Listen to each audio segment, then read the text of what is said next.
In today's video, I'm going to teach you how to integrate Webflow with Mailchimp. Easiest way. We'll connect Webflow to Mailchimp using the official apps marketplace and Zapier so your contacts can flow smoothly into your email lists. Before you begin, make sure you're signed in to Webflow and you have access to your Mailchimp account. It also helps to know which Mailchimp audience you want to work with. Start in Webflow. From your Sites area, open your dashboard. Along the top, head into the Marketplace, then choose Apps. On the Apps page, click the option to supercharge your site with apps. In the search bar, type Zapier, then open the Zapier App page and click Install App.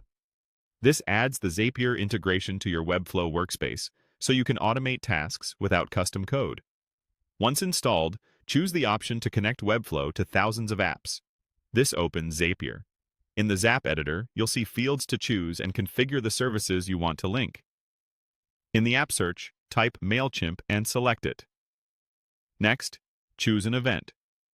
For this setup, pick the Create option, then select the event that finds a customer by an email address. This is useful when you want to check if someone already exists in Mailchimp or to pull their details before adding or updating them. Now connect your Mailchimp account. Click Connect Mailchimp, then confirm by selecting Yes, Continue to Mailchimp. You'll be redirected to Mailchimp's secure login. Enter your credentials and authorize access. If you prefer, you can create an account first or sign in using Google for a quicker, single sign-on experience. When prompted, approve the permissions so Zapier can look up subscribers on your behalf. If you manage multiple Mailchimp accounts, double-check you're authorizing the correct one. After authorization, you'll land back in Zapier with your Mailchimp connection listed.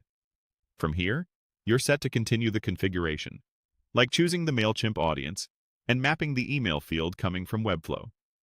If you're using Webflow forms, make sure the form captures a valid email address so the lookup works reliably. It's also a good idea to keep your field names clear in Webflow to make mapping easier later. That's it. You went from the Webflow dashboard to the marketplace, installed the Zapier app, jumped into Zapier, selected Mailchimp, chose the Find by Email event, and securely connected your Mailchimp account. You're now ready to finish your automation and keep your marketing list up to date automatically.